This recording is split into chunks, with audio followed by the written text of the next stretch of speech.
Good. Are we good? Awesome. I have 6 o'clock and I'll call this meeting to order. We currently have all members present in a quorum.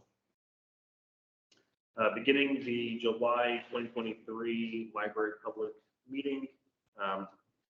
Going down the agenda, first item, citizen comment period. Are there any citizens wish to make a presentation or say anything? Hearing none. Moving down to consent item 1, consideration of possible action to approve the June 8th, 2023 library board meeting minutes. Would you all take a second to review the minutes drafted by Jessica?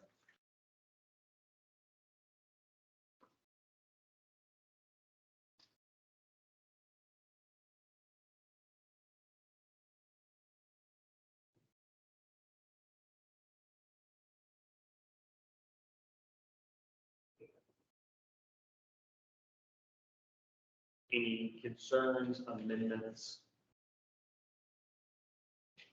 Hearing none, is there a motion to approve? There's been a motion. Is there a second? All in favor? Opposed? Motion passes. New business, item 1, discussion of library board report provided by City Council, provided to City Council on June 18th, 2023. Mary, you want to give an update on that presentation? Sure.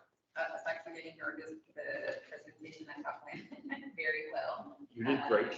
We did not, I didn't think in advance to provide the orientation packet, but we did mention it to them. Thank you those for taking the lead on that. They seem to be happy about it. We did offer that if they wanted copies, we could supply the copies to them. They did not ask for that. There were several questions after the presentation, and really the questions were more about how we can let the community know about all the great things the library is doing. And especially there were 2 council members that they know and they've seen the calendar, but they know that we're finding some of this information via Facebook or other media, but they don't think that we're probably doing anything enough to get the word out. And but they didn't make it in a negative. It wasn't a negative comment. I think it was more of a positive thing that really this library is doing some outstanding things, and how can we get the word around it? So they asked if I could bring this back to council, so the board, so that we can have a discussion and see if there are ways that we could promote. I can tell you that I thought of a lot of ways that we could do this, not including whether some of this y'all are probably already doing today, and some of it would require also a lot of heavy lifting, I think, and maybe also wasting papers. So I don't know exactly what the expectation is, or to what extent council really wants us to promote services for the library, and also thinking of all the various different ages, right? Not just focusing on kiddos and that sort of thing. So I don't know, Spencer, how you want to do it. If you want me to just sort of give you what I found, if you want to go around the table, or how do you want to do this, or be more prepared for next time with other members coming back with ideas. So the first thought that I have is last when we divided into subcommittees to break out some of these policies. Was that efficient? Did that work? Were there concerns? If there were concerns, didn't really work out in practice, that's a bad idea for breaking this into a subcommittee and running forward. But if this worked really well, we could maybe task a few of us to start brainstorming ideas and maybe coordinate directly to see, is that too much of a burden on staff? Are we already doing this? Is it duplicative? Is this working? Is it not working? That could be an option if you guys all enjoyed that subcommittee approach.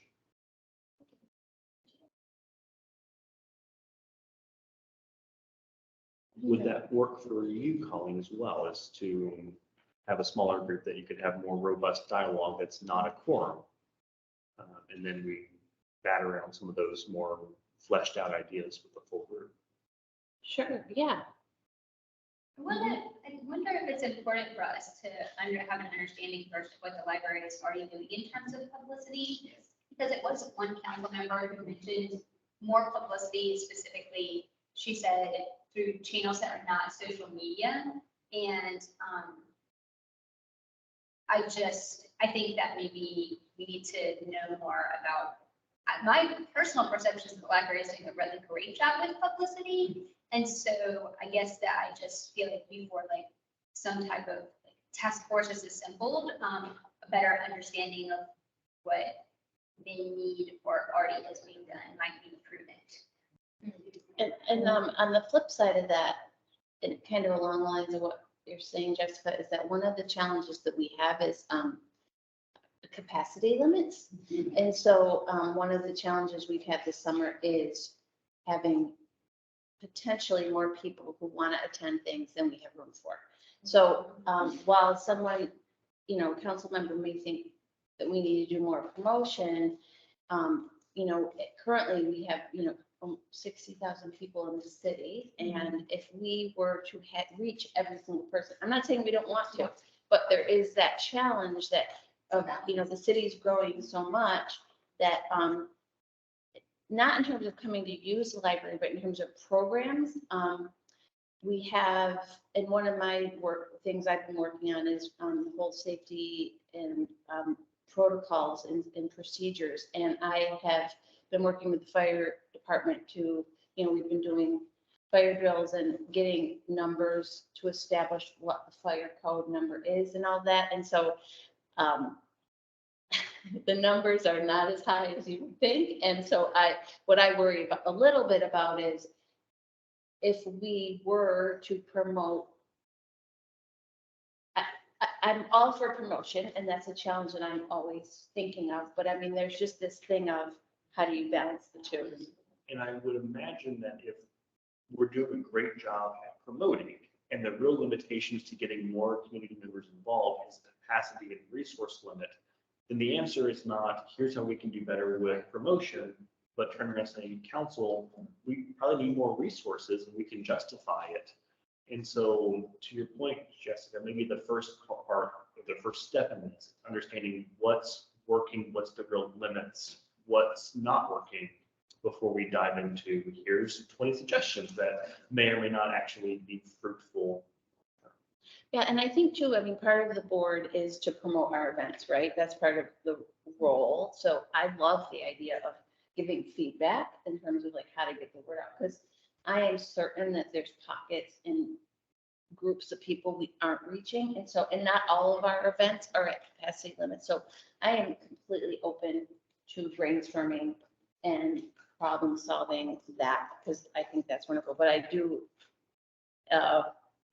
also get, like, I have a stressor of when we get really, really crowded and then we have to turn people away, then we're creating a different problem that city council is probably going to hear about, like, oh, they wouldn't let us in, or, so that's where I'm like, ooh, that's sort of the dance that we have to do. So adding more to what just stated, if there's a way to provide council back with an update on, because we has talked about ways to promote, maybe here's what we have offered in the last year. Here are the events that are very well attended, so they tend to be X group, right? Mm-hmm. And then these are the ones that are not well attended, and maybe this is what we can focus the whatever promotion we want to do. But maybe going back also to them, to talk to them so that they know, because I do believe that they know they are doing an awesome job, right? But they probably don't know all the ins and outs.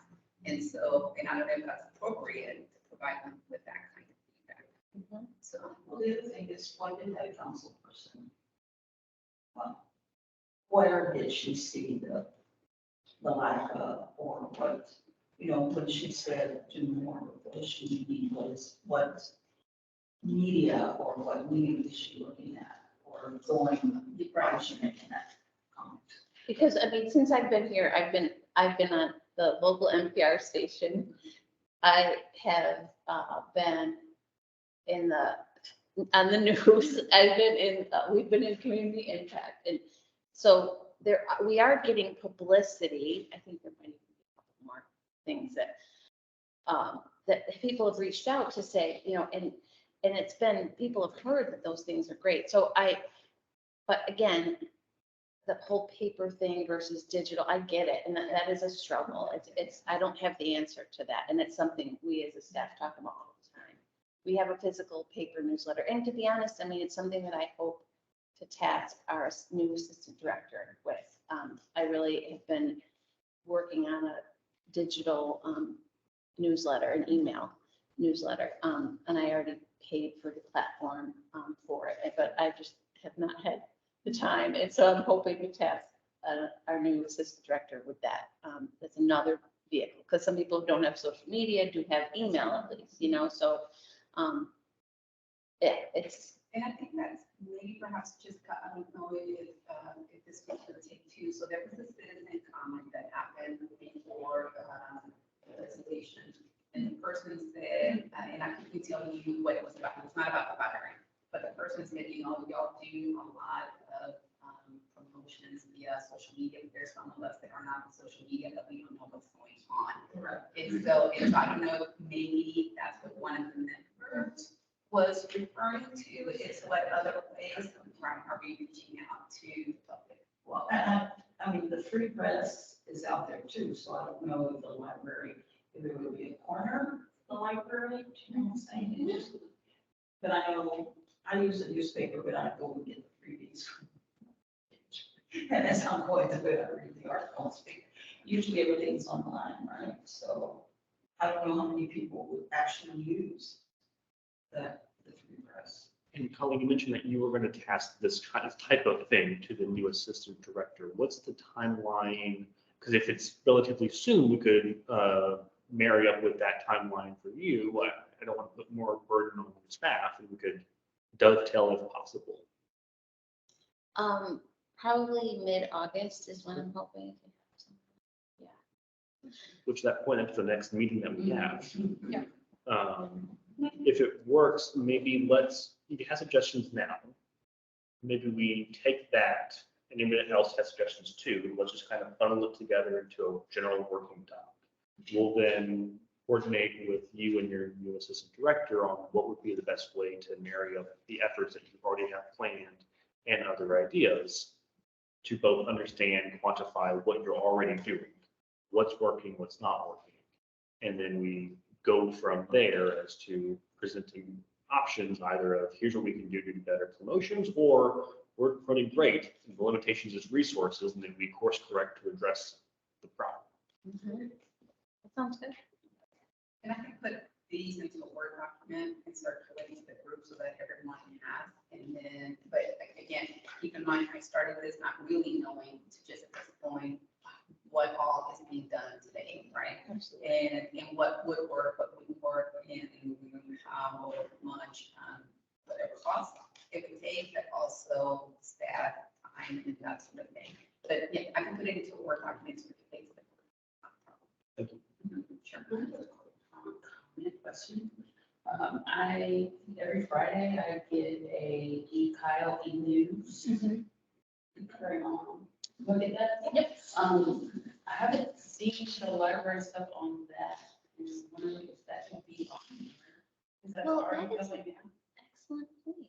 I signed up for that and I don't get it. I think when I signed up,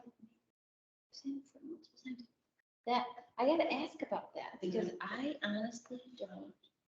Wait, what? I mean, things that the library has done. Okay. It's just, I don't think, if that was one of the things that I listed on here, is this, because I'm assuming that you work with the communications. Well, I do work with them and that's something that I started since I've been here is, I meet with them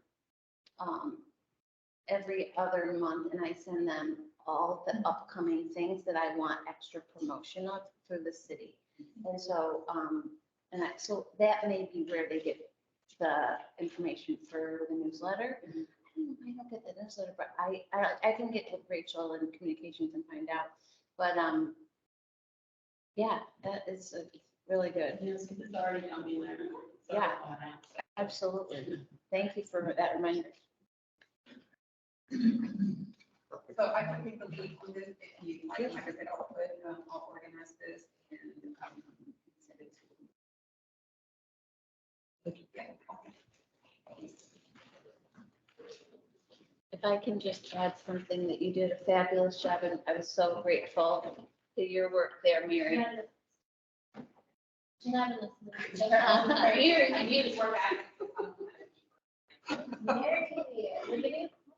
You did a great job presenting to the city council, and I really appreciate it. And thank you. That's okay, your support was amazing. Big break. Thanks for coming. All right. If you don't mind, I'm going to jump around the agenda a little bit. I feel like the working session regarding the two upcoming policies will take up most of the evening. If it's okay with that, I'll skip down to the continued business quickly. Item 1, consideration of possible action on the interlibrary loan policy. As of last council meeting, the ordinance has changed. So the approval authority for policies has been moved down to us. We can approve policy, we'll have to send that up to council for their approval. And so as we mentioned in the last meeting, we were going to present these two items to council at some point in July, assuming they did not approve that ordinance.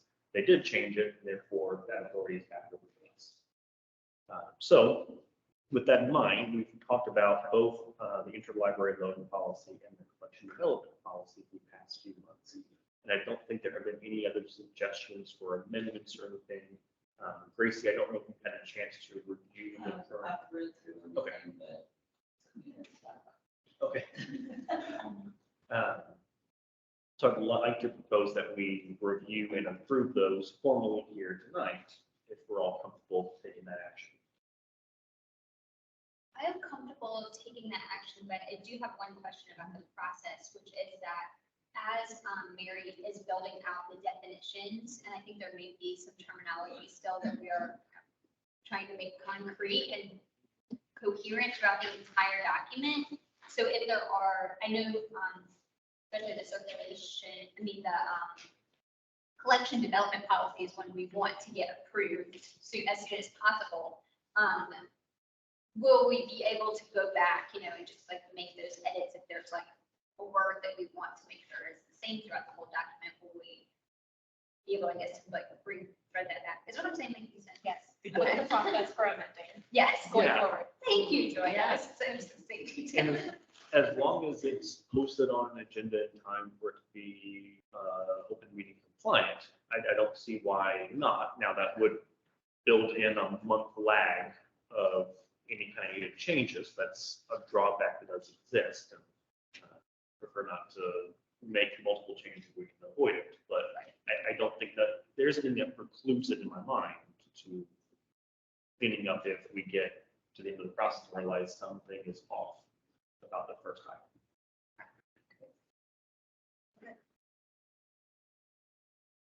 Okay. So consideration of possible action on the interlibrary loan policy.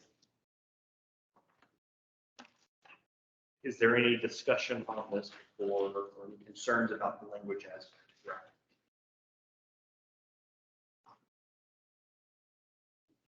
Hearing none, is there any debate on approval?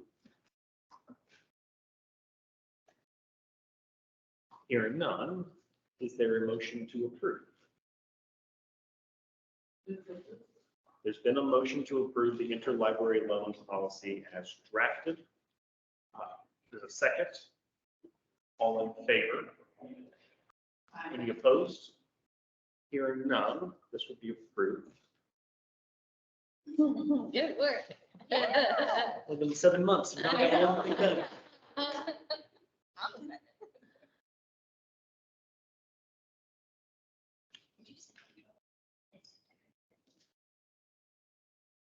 Jessica, if you don't mind, I have a signature page. That way we can leave it with Pauline here tonight. Awesome. Words of a slow.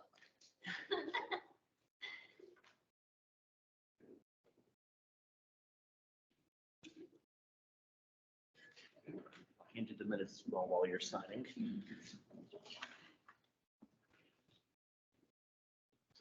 Item 2, consideration of possible action on the collection development policy. Is there any discussion on the policy as drafted? Hearing none, is there any debate on the merits of approving the policy as drafted?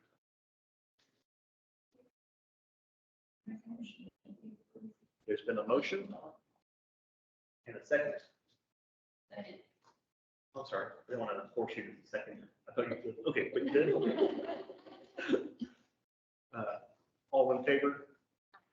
Any opposed? Passes.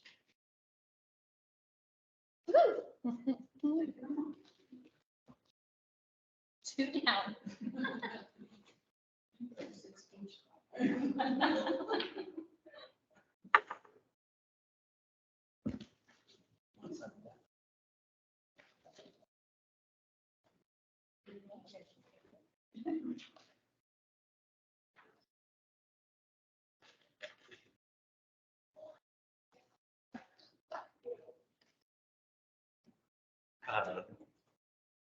Yes.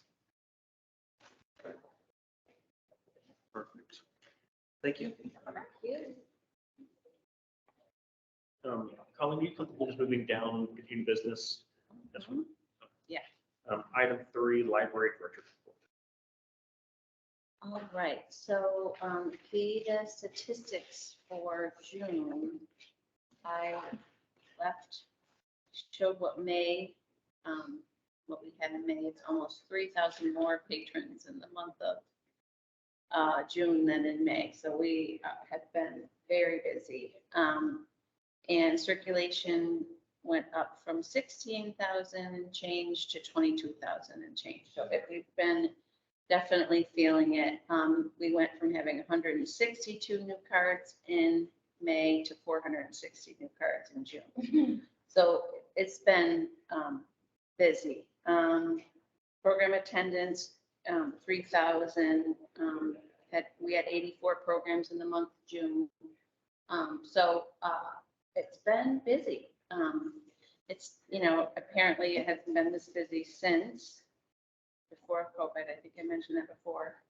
And we've already had in June, 732 people sign up for our summer reading program.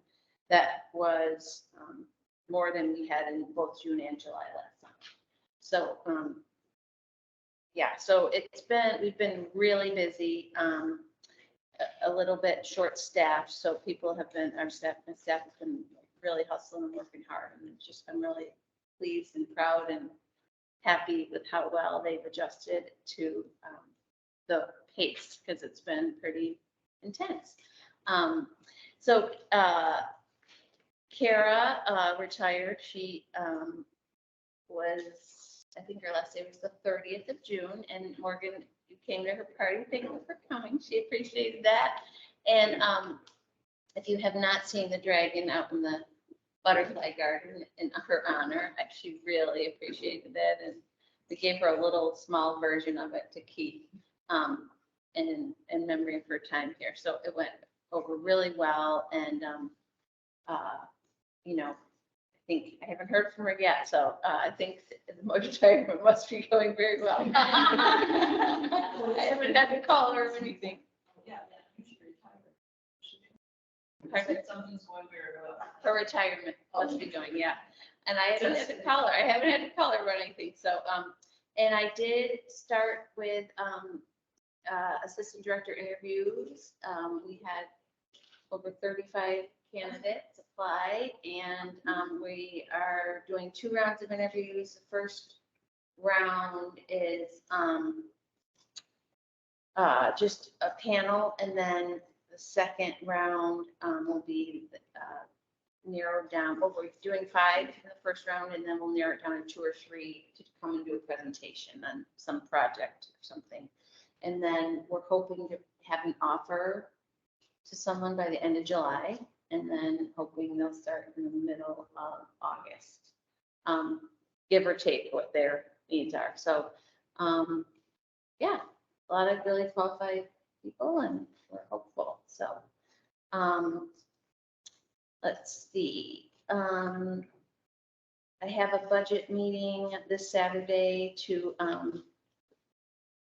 our new city manager, Brian Langley, is gonna be presenting his recommendations. And so far, he said he approved of all the things I asked for. Now we have to see if the city council will agree. And that's gonna be a little down the road, but he's, approved the outreach librarian, the money for the bookmobile, fuel and stuff, and then, the new security cameras and legal fees. And I think that's all that I asked for. So he made that recommendation that he agrees that all be good for the library. Let's see, all our programs are going really well. We had a great senior job fair, not job fair. It was a teen job fair. This was the senior resource fair. I mistyped, senior resource fair, and it was very well attended on Saturday, and we're gonna be doing more partnership with the CAS group, yeah. One change in our programs that just started in July is that because our story times have been getting so big, there is one story time that we have that's for sensory sensitive little ones. And so Shannon, our library assistant who does sensory story time, has asked if we could do a capacity limit on that, because it's kind of counterproductive to have a huge amount of people in a room with, when the kid has sensory sensitivity. So for now, it's kind of like a work in progress. Last week, we started in July, and we put it out there that we're doing this. And so this past Monday, I was there to help and sort of gauge, we said 30, but we're just trying, and it's a work in progress. And 30 is with adults and kids. So, but that's the only one that has capacity limits. And it was just kind of not doing what it was intended to do anymore with a larger crowd. And then, Jessica, thank you for that suggestion of the Inside Project with the, I think it's called Inside Project. We're gonna donate books. Oh, they're gonna take them? Yeah. Yeah, I think that you brought that up the first time. Inside Books Project. Inside They Books. just first started. Oh, yeah. Yeah, so, and I think maybe Maureen, you brought up another one. I can't remember. I didn't write it down. The 6-month jail that's here. Okay, they might. What's the Yes. name of it? I can't remember. They invited me to a lunch about 4 months ago. Yeah. And so I asked them if they knew about the library hearing services. If they were interested. I couldn't remember the name of it because I remember you went. Kyle Correctional, I think it's just, Tile Collection? yeah, she's down the Okay. road. It's not very far from here. Okay. I'm gonna look into them as well because I'd like to donate our books to both. I took a tour. They have a small library and they do classes there. Nice. Okay, cool. And then, one last thing. What is it?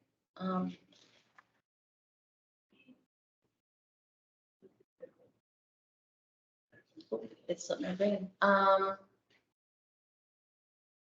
think that's it. That sounds great.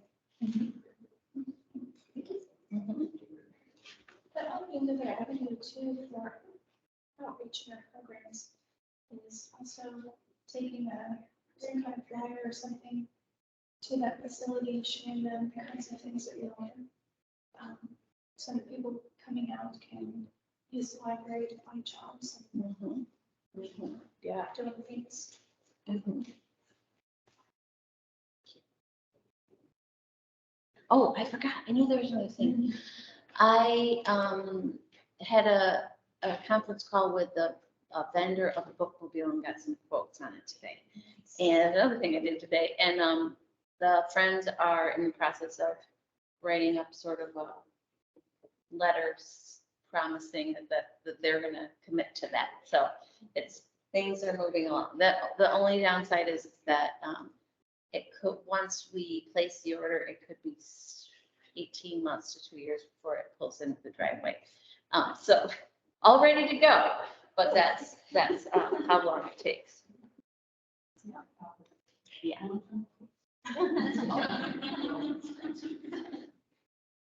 They just don't have it or something. Yeah. So that's it. Thank you. Mhm.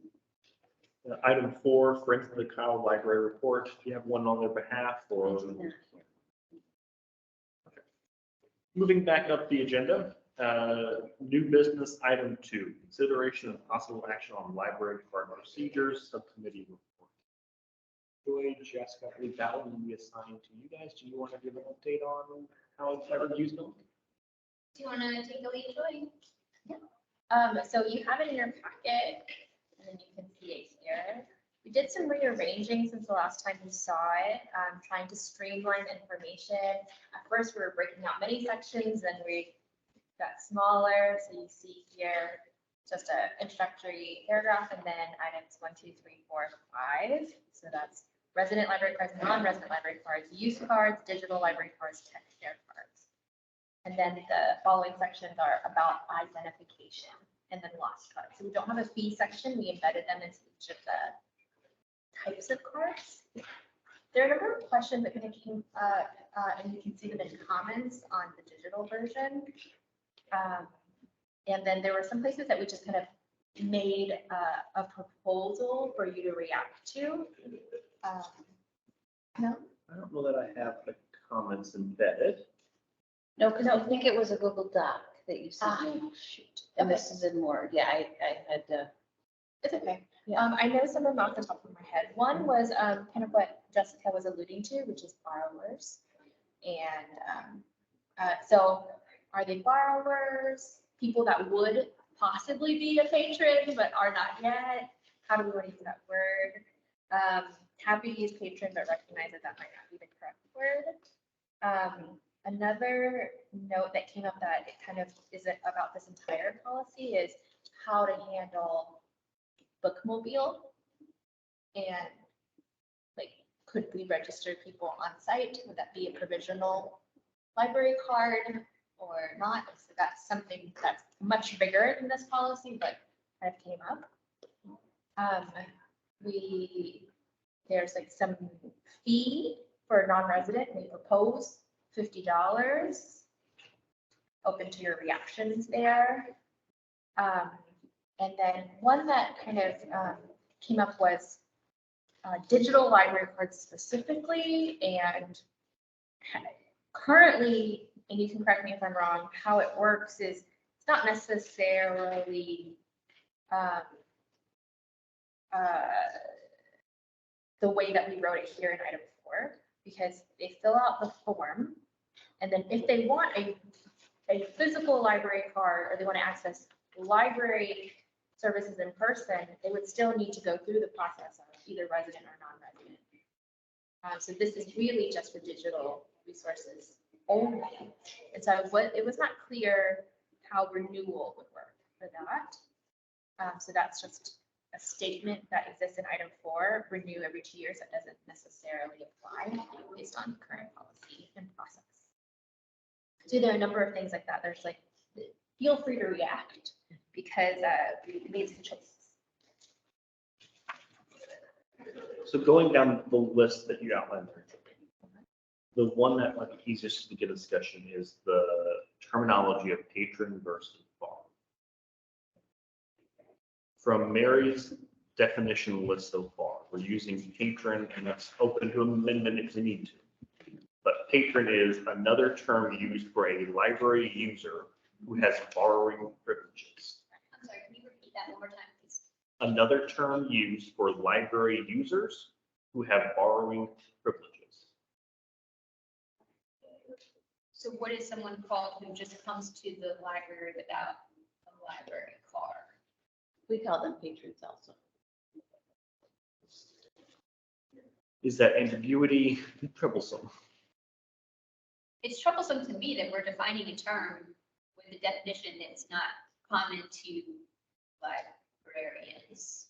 Well, And I think this is a very, very rough draft. Like, if you look at, there's a lot of things in here that, like, she hasn't had a chance to. But I think that that definition is how we've applied it to various policies. Because I think this has come up in a previous conversation.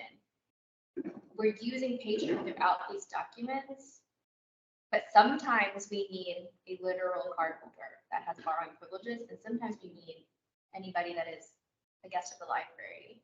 Where that can get tricky is how we define some rights to oppose content or to protest, those kinds of things. We still use the word patron, but if we are loosely defining patron, then that seems to remove that we have the expectations. And then anybody can just come on in and say, well, I'm a patron based on your definition. So I can protest. Yeah, that's a good point. I mean, patron is used in museums to describe, even if, like, whether you're just as a person who comes to a patron of the museum, doesn't mean that you donate to the museum. It's someone who comes, I mean, so I can see what you're talking about the part about, I mean, the way it's been handled in the past is to say that a valid card holder has to, the only, like, when you're talking about a challenge, you have to have a valid library card. So that's how you separate, like, because, I mean, to me, you would still use patron, it would just be, In the current library card draft, we do use that terminology, card holder. I think that would be a reasonable thing to think about for some of the two policies that we've already approved and then future policies. Like retroactively fixing that to align with what we need when we say either patron or card holder.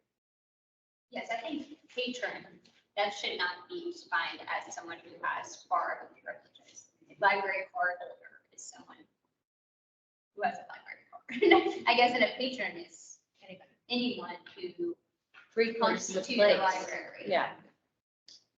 So this has a ton of room for improvement. I don't think she meant to have this glossary thing be final at all. Okay. Yeah, I agree. yeah, she just said this is a start because she had something else going on and stuff. So this is like not at all like ready to approve or disapprove, yeah. And so it sounds like the recommendation that I'm hearing from Jessica is that on the glossary of terms, we need to add a distinction between patron, that is just a person in the library premises, basically, and then also a eligible card holder, which that eligible card holder definition would be somebody who has a card as defined under this policy. Yes. Or not an eligible card holder, but an actual card holder. Or just a card holder, library card holder. Public library card holder. Because I mean, you also have, that would be accurate because you also have people who, mothers who come into the library with their child. That mother does not hold a card. They may just, the child may be the only one that has a card, but that, so the child is the card holder, the mother is still a patron, you know? I think we're all aligned. It's just a matter of moving forward with the policies that we're writing, being clear about which term we're using. Right, that makes sense. So I'll ask Mary to add in child public library card holder as defined as anyone who has a valid card as defined in quote library card policy, which is this document, and that'll be whenever this is finalized, the definition would hold for them. So I just have a question. I don't know if you guys were choosing to leave this out or if it's something that you didn't include because you didn't know that this is how we do it currently, but currently we have restricted and unrestricted. A restricted card is someone who has an ID, but no proof of address in terms of like a bill or something, and they can get 5 items. And an unrestricted is someone who has, and that expires after a year. An unrestricted is someone who has an ID and a bill or something, and they can get 25 items, and their cards expire after 2 years. I don't think that we left it out. I think we, in the course of our conversation previously, wondered if that was a reasonable thing to do with some of our conversation about non-resident cards and ESSs. Because right now Because what that would mean is restricted would mean somebody, this would mean we could still have it be, instead of just the whole state of Texas, it could be someone with an ID that would live in Case County, but doesn't have proof of, doesn't have the second. So basically restricted is a picture ID that has Hayes County in it. That was, I mean, right now it's a picture ID with a Texas driver's license. This, I mean, I'm just saying that right now this would be, to get rid of this altogether would be a drastic change for people at the desk. And I think it would limit access a lot. Is that similar to the non-resident card? No, No. because non-resident means they would live outside of Hayes County. And then they would pay to be a member. So they have an ID they have a driver's license, and their driver's license says their address is here in East County. Yes. So I guess for me, that like kind of raises the question, like, I think that's good. I think that's really good that people can get a library card with just that, because I know these other things for me. What a hassle, like nobody has them, it's all digital, where are you gonna find it? I don't know. It's like a Oh, big you deal. can provide it digitally. We do accept it digitally. So if you just log into your electric company's thing on your phone and show us that, we accept that. It doesn't have to be a printout. I also could think of like, when I was in college, I lived inside of an apartment with multiple other people, and that utility was in one guy's name, and so I still lived at that address, but I may not have paid the water bill, and so that wouldn't have been an option, even though we both resided inside of that physical address. So I could see where having the two forms could be a challenge for non-traditional family structures or things of that sort, that we don't want to exclude them either. But I also know the main point of this discussion is the restricted versus unrestricted classification on library. I agree, Joy. I recall the last meeting's discussion was like, what's the value of that? Should we go with only one type? Is there use in having both? But if you're saying now, Colleen, that if we make this change and there is no restricted classification, you're always non-restricted or you're not a card holder, we would be unintentionally disenfranchising a lot of patrons' access. Okay, so we can do unrestricted resident library card, and then we can add an item that's restricted resident library card. Right? And that would expire in 1 year. So yeah, restricted, you have to validate after a year. Unrestricted, you validate after 2 years. It's good for 2 years. And then restricted, you can only get 5 items at a time.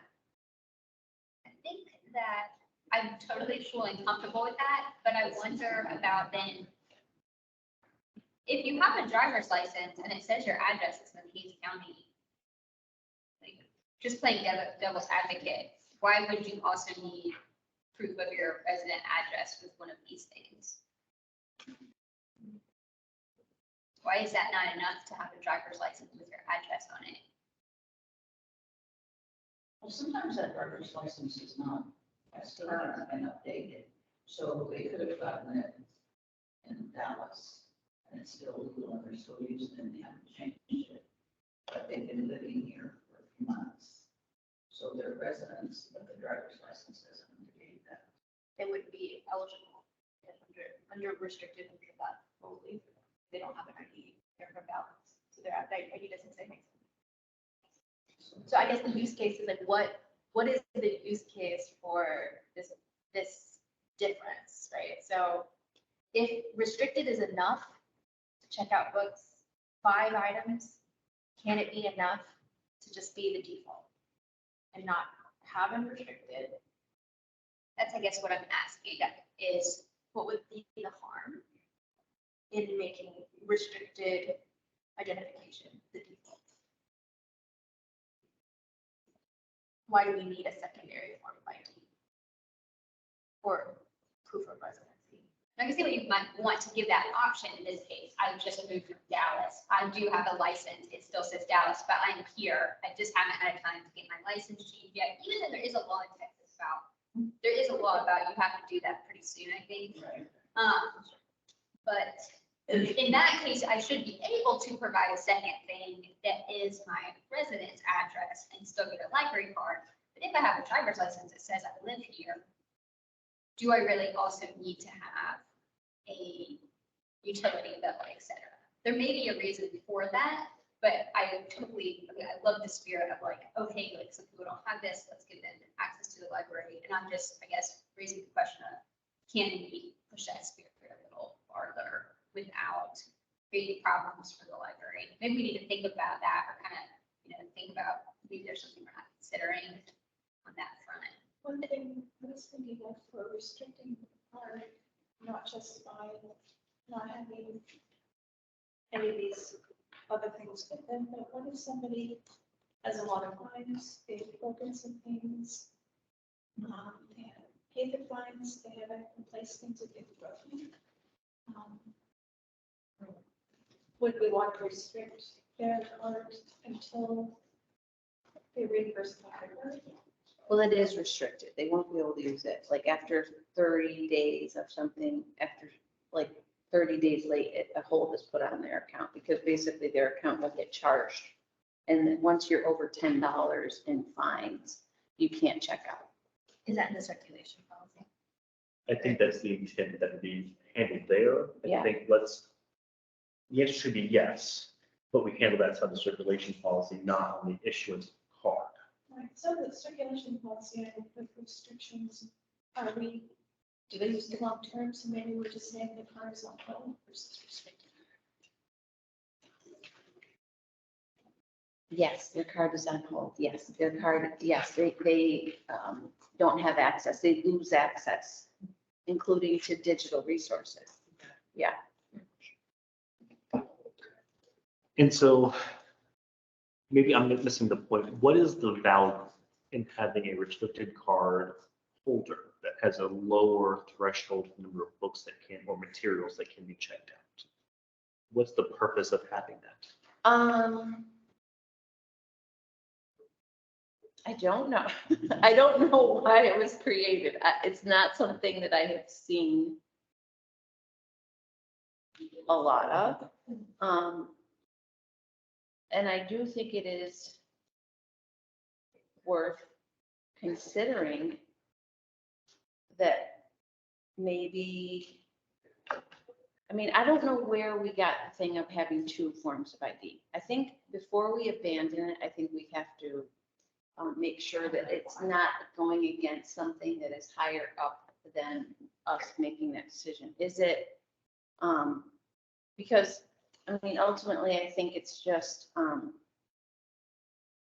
trying to protect the resources and trying to prevent abuse, right? That's really basically what it's trying to do. I don't think it's trying to make people not be able to use the library. I think it's just, the library is always giving things away for free, so it's hard to have teeth or have enforcement of things.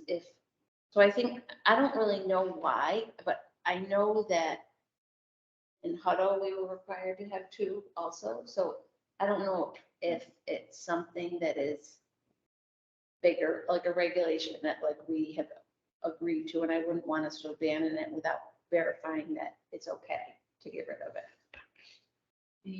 Would it, instead of breaking up the types of identification, can we lump them all together and say to all of these, instead of being one ID, one proof of address? But they had two IDs, government or ID and a driver's license, or concealed carry and a driver's license, or something like that. Would that be okay instead of having it completely separate that's on this list? Yeah, I think it would be, probably, seems like that. Or a passport, because a lot of people have a passport and a driver's license, and even that would suffice for two forms of ID instead of. And so how do we find out the origin of this bifurcated identification process or system?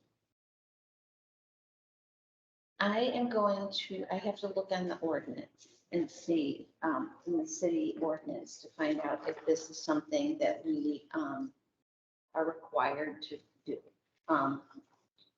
Because honestly, I don't know off the top of my head. And then the part about, the fee of $50, I mean, to me, I would love for us to, I'm not opposed to that, but I am interested in if we are gonna charge something for something, I would like to take something away.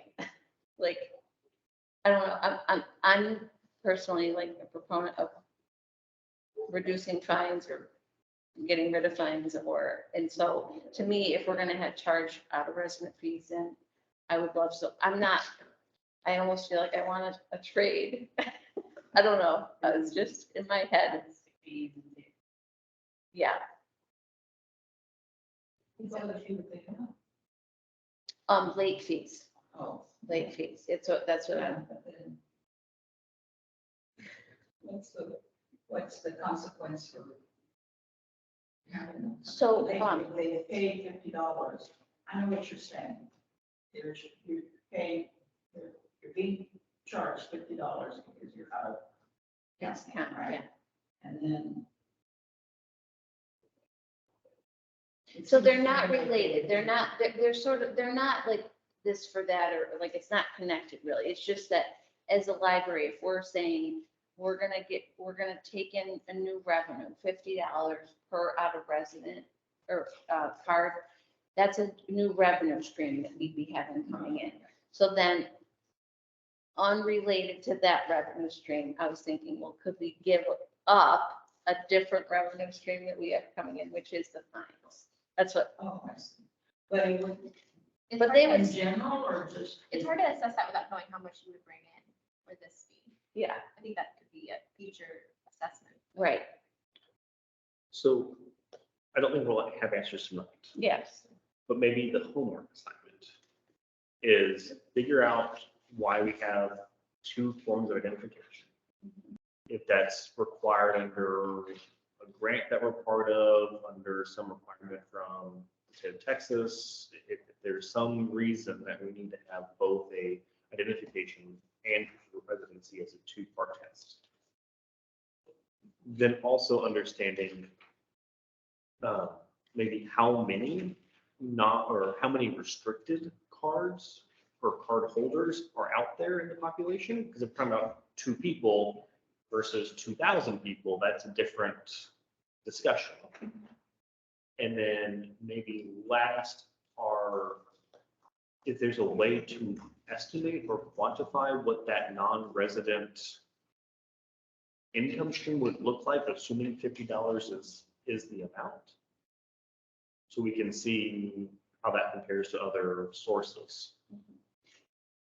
One additional question is that there's like resident unrestricted, like every 2 years renewal, and then like every 1 year renewal, if you're doing out of county. I'm curious if there's any kind of like reasoning behind any previous renewal timelines that we might want to consider. So that my hope would be that they would all be the same amount of time. That's easier for staff. I agree. I think simple is, It's just easier for staff. yeah. I think it had to do with just the more verification someone has of them being here and living here, that the more trust. It's like, you're gonna, I think that's how it probably came to pass. I am not familiar with having to renew your library card. Where I came from in New York State, I still had the same library card that I had when I was a little kid, and I never had to renew it. So when I first came here, I was shocked and a little bit offended, but it's just, I've discovered since that it's normal that libraries ask you to renew every year, every 2 years. Well, that happened to me because I came in and checked out, oh, your cards expired. What? And I'm not the biggest fan of it, to be honest with you, because it really puts people off. Like, it makes it feel like, well, I come here all the time. Why is my card expired? There's some, Supposed to be a lifetime card. yeah, so that could also be something that we look into about why does it have to, I mean, I think, Might have to be reviewed. right, maybe you just do a check-in every year to make sure your address isn't changed or something. I don't know. This, Maybe it's about setting it up with that. It's not, because I think when the staff asked me, it was verify my address, not like your account's expired. And I thought that was a nice way of putting it. but the problem is that it expires, you lose access and to online stuff too. So it's not like the most friendly of, feeling when you, Right. yeah. So I'm open to doing research and finding out if that's something, what the history is behind that too, because, Yeah, why every 2 years, right? That's better than every year. If you want to take away a fee, there's a $2 replacement card. There you go. Same thing. well, I had experience of giving up fines in Hutto, and it doesn't mean, I mean, I think a lot of people think that it means that you won't get your materials back, but it actually, the research around this has shown that, you actually get more people using the library, because it doesn't mean that they won't return the materials. What happens is if they have books overdue and they haven't returned them after a certain period of time, their account gets charged for them. Mhm. So there is a hold put on the account. They'll lose digital access. I mean, and then when they bring it back, then the charges aren't on there anymore. But it is not, a lot of people think that it's a way to not make, people are less accountable, but it actually, the research has been showing that it actually makes people come back more, because there's a lot of people that don't come anymore because they can't afford the fines. And we're talking fines, they've returned the materials, but the fines are, yeah. And that's where it can be a real equity and difficulty for a lot of people. So that's, I mean, it's not a matter of like, well, we don't want the books back. No, it's not that. It's just, once the book is returned, your fees are, late fines are, but right now, as it stands, when you return the books, if you have $20 worth of late fines, you have to pay that before you can check out anything else. In thinking ahead to the circulation policy, when we get to that, is there a way that we could also research and find out how many fines are outstanding in that situation, or a patron has an eligible cardholder has returned the book or the material, and then fines looks on the account? What's that amount that we're discussing here in terms of if we will give it, or if we work around it, or remove it? We're talking $10, $1 million. It's thousands, but I mean, the thing is that most of the time it's like, it's not money that you're probably gonna see. So it's not really like saying, And it's not baked into any of your budgetary line items. no. Yeah, so I know I've run the report before. It's huge because it's historical, like, and so yeah, it's a big number, but it's often like, not, and we, can as discretionarily, I mean, if your fines are under 10, you can still check out. But anyway, that's just a longer conversation. That's why I'm sort of like, I feel like my feeling is like fee things, I like how you added it all in here, but I mean, I think all the fees and stuff is like, might be a bigger discussion overall. So just kind of like to summarize where we are on this document and what we need to do before we meet again on it, and make sure I capture that here. Colleen is going to investigate the origin of the rationale for having proof of residence in addition to identification with a Picture resident ID, on it, so that we can figure out what we want to do about the restricted and non-restricted card issue, and also research the amount of time for expirations of the cards. Is there anything that Joy and I need to do in the interim in terms of rethinking this draft before we come back together? The tech share card, it actually is not for use at the Kai Library. It's actually at any participating library in the state of Texas. Okay. So they will not, is this not true? Non-residents may provide a tech share card to obtain a free non-resident library card. Is that not true? Wait, hold on. Library participates, patrons understanding.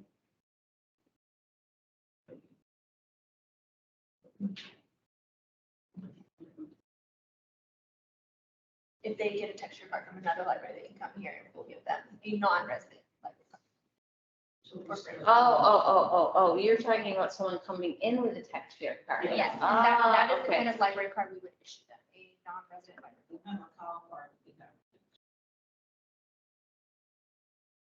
We can still take- Well, I read that somewhere. well, no, yes, it actually is. Tech share. I think they can only take out 4 items at a time. Maybe one. At this library? Mhm. Okay. Yes, okay, so I misunderstood that. Yes, so first part, you're talking about apply for a free Texas Tech Share library card that they can then use at any other libraries. That's the first part. Okay, the second part is non-residents may provide a Tech Share to a free, okay. Yes, that's correct, but it would be free. It wouldn't be whatever charge we were planning on. Yes, that is correct. Yes, I misunderstood. But as it stands right now, Tech Share card holders are limited to 4 items at a time. It's That- different than restricted. And that limitation is based off the tech share process or based off of? I the think it's content? the way we got into an agreement with the Tech Share with the state of Texas. That's like something that, on the back end of our circulation system, I saw that was the patron type Tech Share said 4 items. So, I mean, that kind of, it might be able to be changed, but I don't know at this moment. So could we call that a text share non-resident? It should just be called a text share. We don't need to say. It needs to be called something else. What needs to be involved? It shouldn't be called a non-resident library card if it's restricted to 4 items because it's not the same thing. So it's a So like you're text. saying, just be able to obtain a free library card. But the whole point of this policy is to outline the different types of library cards, resident cards, youth cards. So- cards. Hypothetical here, I live in Dallas. Yep. And I have a tech share card issued by a library in Dallas. I come to City of Tahoe and I walk in and say, here's my tech share card. Does the library staff issue me a second non-resident card or a second type or card of some kind? Or do we use my tech share card as my checkout? You get a lot at the Kyle Library card. The text share Kyle public library card. All right. Well, I mean, yeah, I guess. I mean, the thing is that, here's the thing, from our end, as working at the circulation desk, all the library cards look exactly the same. The only, they don't. Well, no, that is another consideration. Yeah, they look exactly the same. The only way that we know that it's, a restricted, non-restricted texture, whatever, is there's a little pull down. When they sign up, there's a little pull down that, menu that we select, which then puts restrictions on their checkout. So, you know, whether they're doing self-checkout, whether they're doing checkout at our desk with the person working, it's gonna give you a message after a certain number that you can't get more because you've reached your limit or whatever, based on whatever type of card holder you are. So, so just to be, I mean, the terminology is important, but in terms of them, it's all the same, you know what I mean? They'll be told when they sign up that they only get 5 items or whatever, but they're not gonna walk up and hand you a card and you're gonna go, oh, you're a tech shareholder. You're not gonna know that, you know? And so I would the, get a deal. As it would match non-resident. Or no restricted. Would match restricted. I'm gonna look into that and see if there's some type of agreement that we have with tech share to find out if we have to do that or if we can. And I also know that, you know, we can also decide to let them have our digital resources or not. We can, those are things that are like part of the agreement too, and I'll look into that to see what we currently have set up. And the limitations on materials, both in quantity and type, I think we reserve that for the circulation policy and not define it as the library card policy. That way, the library card policy is strictly here's how you get that card. And then we look at the other policy that says, this is what you can check out for certain time periods in certain quantities and certain types based off your card type. And that way, if we're amending one, it stays all in one document. We're just trying to amend two different documents to make sure they say the same.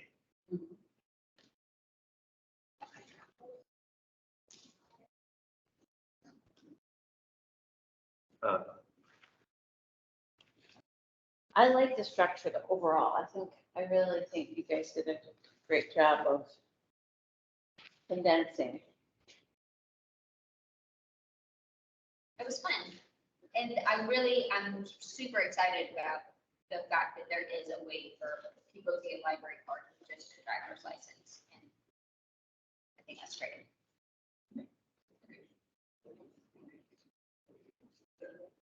And I'm very interested to see why we have a two-part system.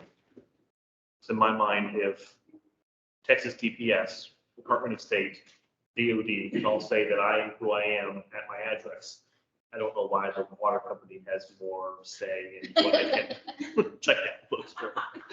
Yes, like to vote, and you just need your driver's license to vote. Yeah. Yeah, I'm curious about how they got this way. I'll be interested in learning and sharing. And if you have a booth like at the, like it's so exciting that you're gonna be Market Market days. Day is advertising for people to come get their library cards, you have a bookmobile, you're like out and about the community, just making it so much easier. Just take one barrier away to be able to get a library card, do it right there, you got it in your pocket. I don't know, I think that's exciting. Yeah, insurance. Insurance, your address, insurance address. Oh, to an item to prove your. Yeah. And I would see, one thing about this is what we have is proof of current residence address such as, and so is that okay with you, Colleen? Yeah, we take other things. I mean, the one thing we're not gonna take like an Amazon mailing thing or anything like that, but if it's a legit kind of bill, sometimes people run out to their car and get their car insurance or, Yeah, this car insurance is so accessible now, the apps and everything like that. You Yeah. can pull your card up. and Yeah. pull your address if you need. Or vehicle insurance. Yeah, vehicle Is that okay? If I could request, as you're doing this research, if there are places where it's ambiguous, if you could sit with your point of view, I think that would be really helpful for us to help advise you. You have a point of view about what you would want. Because I know you try to be open, but what do you want? Do you really want that? Yeah. Are we pushing you towards something that you don't want? Just to that language of auto insurance, let's change it to property insurance. That What way, did you say? property instead of Property insurance, sorry. automobile, that way it's more inclusive of real property, real estate, all that, all that. Awesome. I wonder if two part had something to do with people that rented out their house or kids that left home. And then they would use the address and they would go off and disappear. And there was no way to. I don't know. Okay, I'm gonna gum up the works here for a second because I know that in Hutto, I think you only had to be 16 to get your card without an adult with you.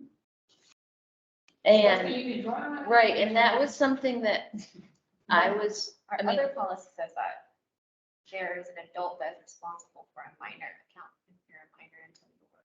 18, yeah, so maybe we should leave it. Some instances. I know, that's why I didn't answer, I'm like, is it 8? Because it should be whatever that is.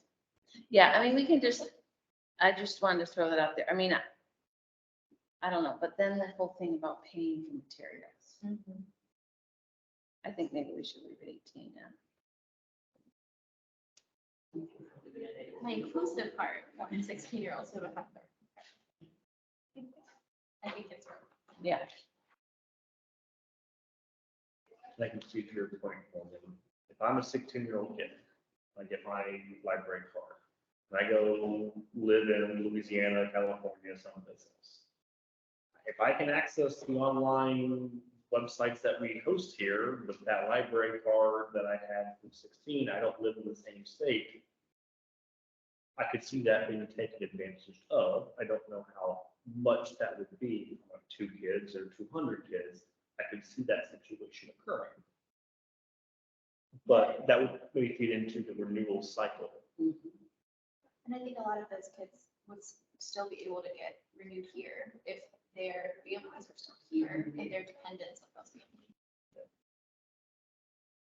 If they were really committed to keeping their library card.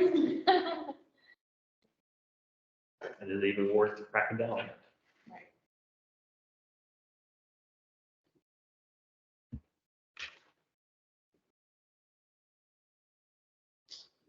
Any other discussion on this topic? I appreciate all the work you guys did to narrow this down into some focus. Thank you. Of course. This has been a great discussion about this policy. Excited about the changes. And what about the applications? Can we look at that or should we?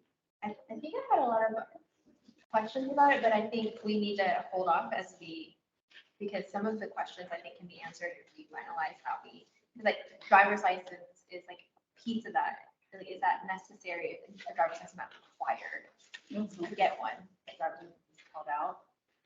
So I think as we finalize what the requirements are, it becomes more clear what the application should say. And one thing that's very missing from this is like what kind of card are they applying for? I think that should definitely be on the form. And I just want to tell you that the online application was created out of, reactive mode of COVID. And as I've seen in other libraries, everyone was acting fast and trying to get access to people. And so I don't think it was thought through as it should have been, just because it was, and that's fine, and it gave people access. But initially, it only gave people access for 1 month. And then they had to, because we didn't know how long the pandemic was going to last, and then they changed it to a year. And so, but it was a complete oversight, in my opinion, that they do not require any proof of ID. Now, staff tells me that they check when they, because it's a process. This gets sent, when someone fills it out, it goes to our email, and then we actually create, if they don't have access as soon as they submit this. So there is that stopgap where a person is now deciding who can get a card or not. So, but there's no proof of identification. So that definitely needs to be fixed, in my opinion. And I think, again, it was just one of those things that everyone did to try to be accommodating during COVID, and it's a holdover. So, yeah, I just wanted to put that out there. It's the way it is right now. We're still doing that, but staff assures me that they don't give cards to someone if it says, California address or whatever. And I know that's accurate, right? I signed up for my card through the online portal. I got stopped before I could check anything out until I came in physically, showed my ID, did verification. So that did happen for me. Well, here's what happens though, is you wanted a physical card, right? I don't have one. I was never issued one. Right now? Correct. You don't have one? I was verified my address at the front desk, and they said, "Great, you're good to go. Have a good day." And They didn't give you a, no, okay, that's an option. At first, they were giving them out automatically, because but then we ended up having like, now we have like 2 years worth of cards sitting there attached to online sign up, and they never came in. They didn't want a physical card. So now we've switched it to say you only come in, if you want a physical card, come in and get it, but we're not creating it, but that's a waste of cards, right? We have boxes of cards for people who are just using digital and not, they don't want a physical card. So we only create a physical card now if someone requests it after they come in. And so you had to bring your ID. I didn't realize it. Okay, so that is a stopgap. Mhm. They told me they just approve it. I didn't know that. Yeah, I tried accessing online materials and was told, come in. Oh, okay. So Colleen, can you double check then what we have here under digital library cards? Yes. Because what we wrote was that they may submit digital copies of their photo identification and proof of And that is birth not how residence. we do it right now. Is it how you want it to be done, or do you want it to be done a different way? Or do you not know, not sure yet? Well, whatever, I think some form of ID, whatever we decide, whatever we land on is a proof of ID needs to be, it can be submitted. I would be okay if they emailed or submitted some Yeah. kind of Submitted a digital. copy of their driver's license. So we'll just. No? It's just tricky if personal information is something over email, so then you need a process by which to store or. We shred them, yeah. So I have a lot of library cards from all over the country. Yeah. And typically when I'm going to get a new one, if I'm signing up online, there is a portal that you can upload a photo of your ID on the portal where you're signing up. And we do have that in Biblionics. I just remember when you said that, yes, we can. I was talking to one of our librarians about it, and he mentioned that we do have the ability to upload. Nice. Yeah, That might be more secure. yeah. And I have experienced some libraries who don't have the portal where you sign up and they email you after and they're like, hey, send us a picture of your ID. And then you can email back to them and they'll issue you a digital card. So I've seen it both ways. I do think the portal is more secure. Great, yeah. I forgot to mention that, but yes, we do have that too. But it's not currently. No, it's not.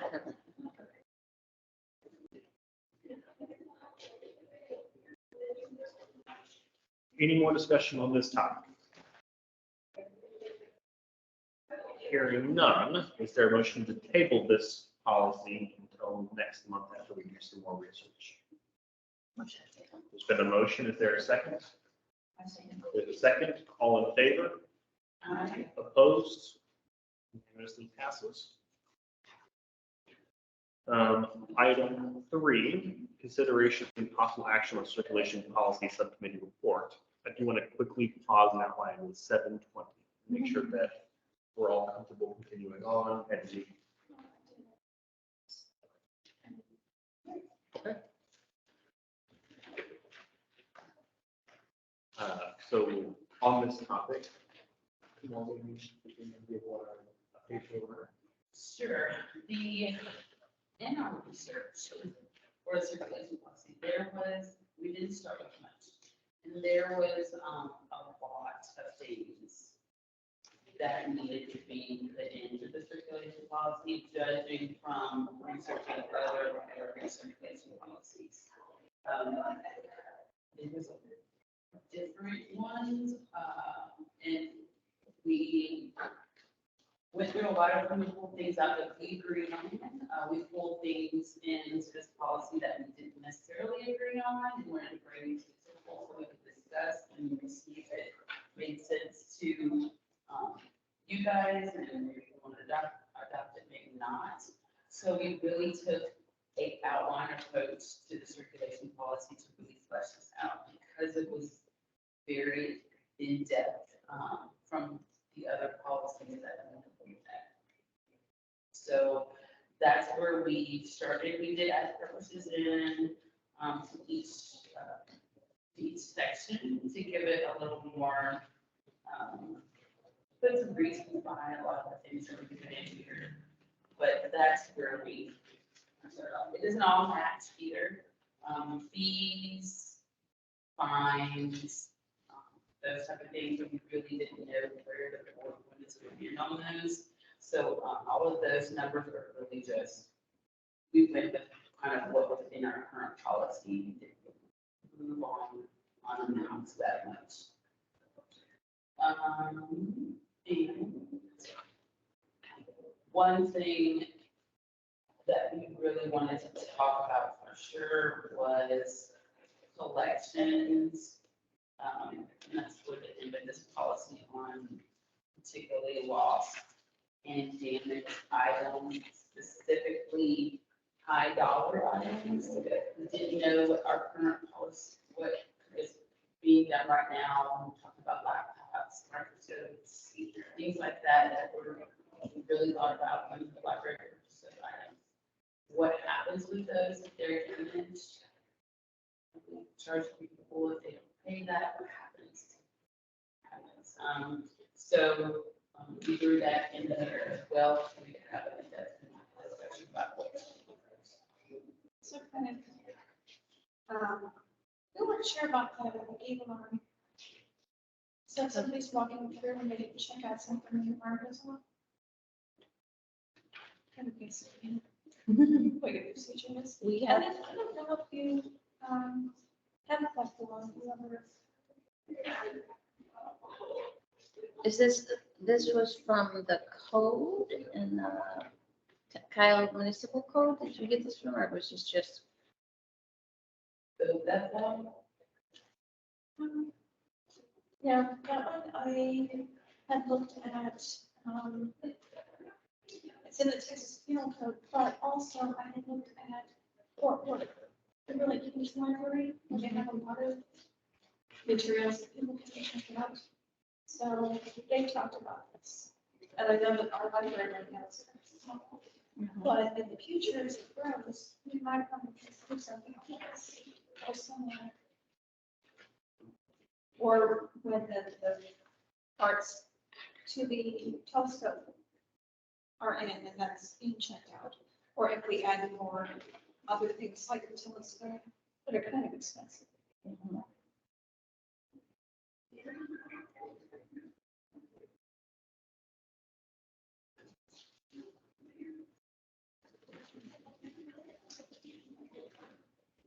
My first thought is that there were a few instances where the fines seemed inconsistent internally, which I'm sure was, you cobbled together 2 or 3 policies into one. And so I'm wondering if it's easier that at the back of this, if we just make a little chart that says the fine schedule, and it says for DVDs, fine is X, and checkout period is 2 weeks, whatever that is. And that way, everywhere inside the policy itself that we're mentioning, you can check out this material for X number of weeks, or this many renewals, or this is your fine. It just says, please see chart schedule at the end. And you amend that one chart when they want to change it, and not have to say the same word 17 times. Kind of by the book or a laptop or a whatever. Yes, I love that idea. I love being able to look at one thing instead of reading a whole. Reading is great, so but a lot of people just really want to know what fine is and for what it is. And so I agree to having a chart that has all the fines listed on for the material and checkout times, what that is going to be for DVDs and books and things, because the way it is in the policy and the draft, they do differ, and it does differ in the current policy in play. So yes, I totally agree. So you're gonna draft a circulation, chart that includes fines and maybe the same chart, or maybe a second chart that has circulation and time period. Yes. That include renewal options. And do I understand that you guys were talking about changing the checkout period to 21 days? Or is that just something that you, right now we do 14? Yes, so I thought a longer checkout period makes sense, would make sense. Just because, a lot of the policies and law that others are frequent, it is longer than 14 days. And it seems to be that 21 days is pretty prevalent in many other libraries. I don't know if that, for our circulation here, if that makes sense or not.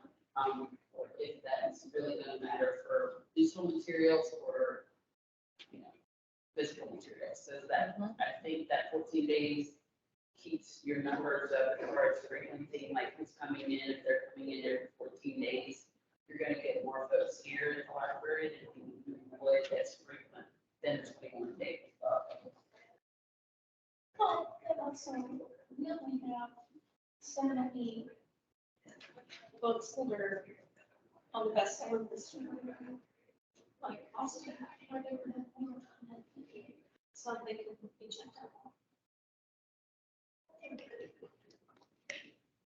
I don't know, I mean, I guess that depends to renewals too, like if, how often, if you have 14 days, are people really reading books in 14 days? You see your renewals are up or down or? Yeah, and the downside of having 14 days is if you don't finish it and you want to renew and someone else is waiting for it, you can't renew. I mean, so I know for me, I need more, most of the time, my schedule, I need more than 14 days. So I just finished a book I had to renew a couple of times. I'm sorry to say, but it was so good, but I didn't want to give it up, but it was due. So, I think 14 is kind of short myself, but that's something we could talk about. I don't know if it impacts frequency with which people come in, and I don't seem to think, like anecdotally, I don't have research, but it doesn't seem like it would change frequency of visits to me. But yeah, I'd be willing to sort of talk to staff about that too and find out what their thoughts are on that. Is this true that the renewal period is the same length as the initial one? Yes. Mhm. I feel like we're kind of like jumping around a lot. I would like to propose that we do this in chronological order.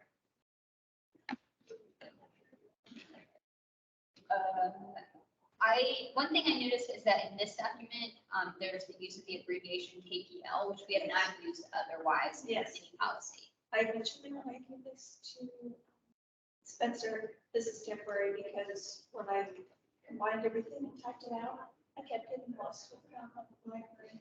So I temporarily put in APL just so that I could keep everything, all of our combined notes that we talked about over a couple sessions coherent. So it was pretty good for.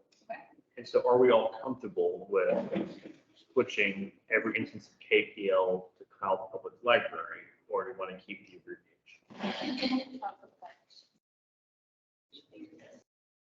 Is the amount of work you've done in typing out public library? Yeah, we would have to amend the policy. And then probably, going through it, would probably take some of it out, honestly. Okay, we'll all just auto capitalize. I can fit it up later. Not gonna. My next one would be patrons. There's several times there's patrons, but there's also card holders. I think most of the time we're referring to card. Jessica, I think to your point, if we go down in order chronologically, let's just pick out those instances. Under purpose, were there any other? That's why I've noted it. 'Cause it's in Oh, I'm purpose. sorry. Where? I was like, I am going in order for Spencer. Right after the first KPI. Yeah. The Kegels are gone now. They replaced them all.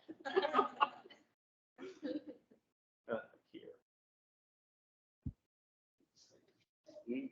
Terms that. Kyle Public Library card holder.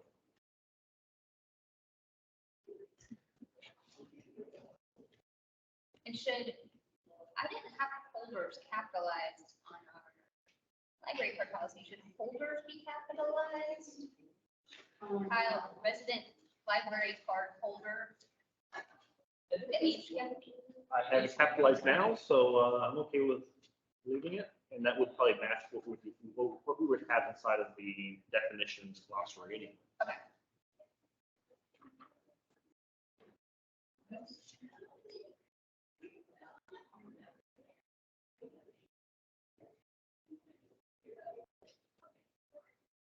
But we like to keep patrons here because that's referring more to the process of the benefit of all individuals who come into the library.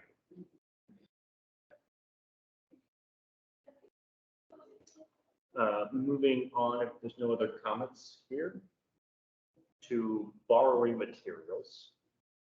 The note that I have, would you mind handing me the collection policy? Is with about materials, thank you, by children rest with their parent legal guardian, to defer that to language that we have here.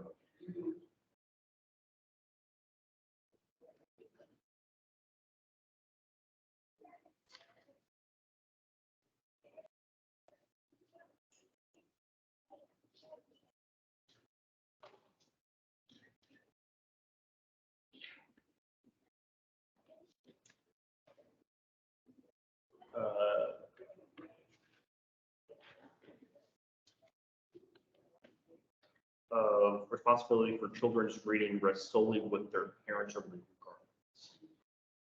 Yes. Instead of the sentence, no borrowing restrictions, you mean? Mentioned inside of it here. The responsibility for children's reading rests solely with their parents and legal guardians instead of that sentence. Okay. Yeah. I like that. I'm not sure about, I don't know if the last sentence is true or confusing. If there are borrowing restrictions. Like, that means they can't get 100 books. So I don't know what that sentence is intended to do, that the sentence that Spencer's adding now doesn't do. If we could pause that thought for 1 second, this sentence, I feel like we might need to edit it because it's not responsible for children's reading. I don't know if that's the right word because it's just about borrowing materials of any kind, reading or otherwise. Children's Selections. borrowing, access. Selections,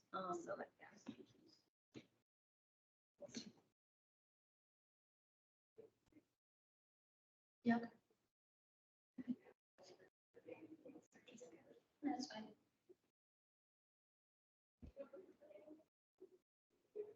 Should we put children's materials selections?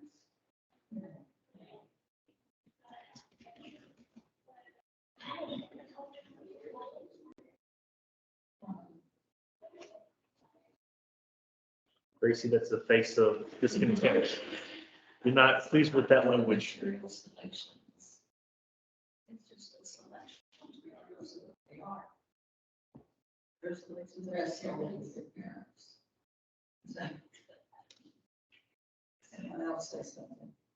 It does correspond to the heading borrowing materials. Yeah, that's fine. That's fine. Oh, I see. Okay. Yeah, or maybe we should also go after.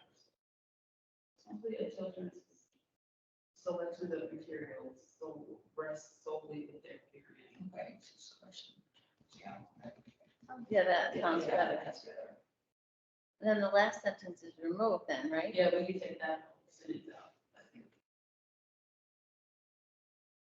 Because that's what that was referring to, the restriction of what they're actually checking out. You can't check this book out. It's not. Right.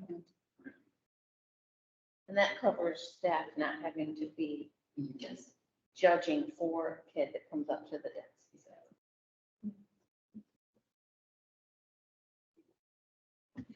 I have another, it's not true that you have to present your library card when you renew materials, because materials are automatically renewed at this library.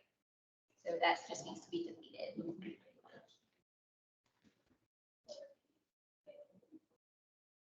Well, but if someone were here and wanted to renew and it wasn't about to automatically renew, they would have to present a card. See what I mean? Like if someone came in and they said, I'm not done with this, I want to renew it, they would provide their library card, so you pull up their account and then you renew it. Instead of waiting until it's automatically. Yes, so those are two different ways. Yeah, exactly. And that happens when people bring in a whole pile of books and they say, I'm done with all these, but I want to renew this one. And so they would present their card and, I mean, you can do it without the card, but I'm just saying that isn't totally wrong in terms of, we would pull up the patron's account. Is there a way that we can, is there a place where it's clarified that you don't actually have to like come in and show your card to renew your materials? That's a separate, like, Yeah, I think maybe we could excise out renew from that statement. Yeah. Because this is just about borrowed materials. Renewing is a different section. Yeah. There's a section in here that has renewal in it too. yeah, that would be better.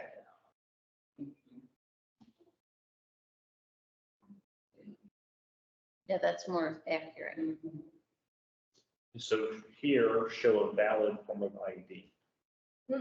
So because I don't have a physical library card, if I should have given my driver's license, they would look at the system and say I'm eligible for a closure. And that would suffice for me, correct? Mhm, Did they do it with their phone number right there? mhm. Okay. So should we add that to the policy?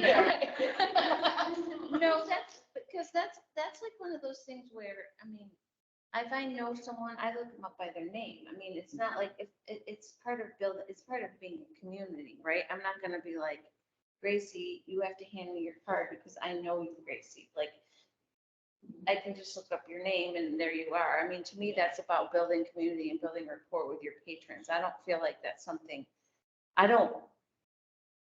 but I also don't feel like that can be written into policy because that's sort of like added value that we bring as people. It's not. Procedure, I think a procedural thing, if it is like that procedure, you can use their phone number, their card. I'm also comfortable with kind of as is, like if you had to get something notarized and you know personal notaries like a friend, they could identify you as somebody they personally know without having an ID to look at. That's bound under Texas law. I don't see why in theory this is different. If the phone number is sufficient, if like you personally know me, that's sufficient. I would be comfortable with the language as is without need of clarification. Can we write identification instead of ID?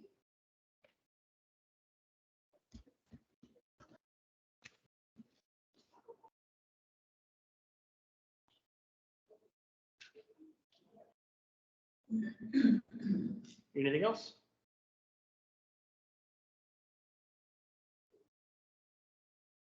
Limitations on borrowing. Is all of this going to go into the new charts? I suspect so.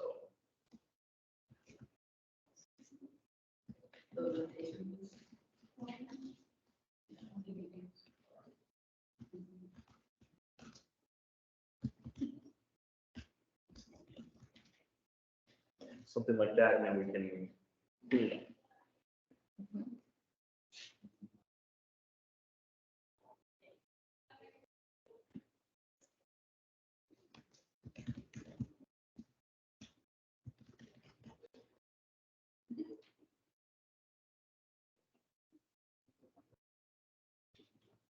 So this part was in line with our current policy, like the 20, you can check out 25 items, only 2 of those can be DVDs. I didn't know if you want to change that, keep it as is, that makes sense, or not. I feel like there's a big collapse some of the information in limitations of borrowing, which I don't love that header, and low period removes and holds. Because there's not as, I think it's a little gray, the distinction between limitations on borrowing information and then low periods. I think it could be streamlined. Yeah, it's kind of repetitive. Yeah. So in practice, this is going to be cut out because that's going to be added to that sheet. And I think to your question, though, the time being until we've nailed down where we want to go with restricted versus not restricted ID cards, let's just keep it kind of like as is, throw in the charts that placeholder, and then we'll just clean up that chart once we have the card policy. So, you guys? Yeah. So I'm going to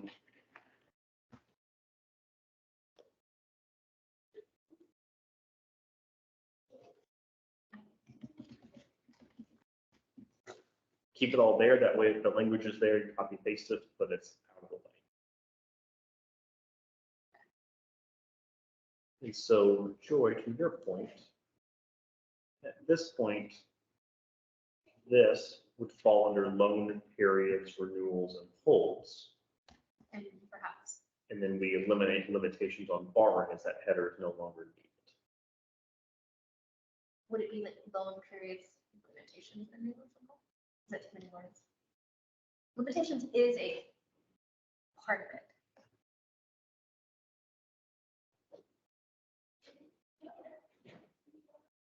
I mean, that's one way to look. I mean, limitations is kind of a negative way to look at it. If you say it's a loan period, that's the positive side of limitations, right? Those are different things. A loan period is how long you can, a limit or limitation, I think limit might be the better word, is how many. Okay, How long, limit. how many, how do you renew, and then hold. Okay. Yeah, that's better. Limit sounds better. Yeah, I know. Yeah, that's accurate. Yep. And it's also agrees better with it. And so this is going to move down below.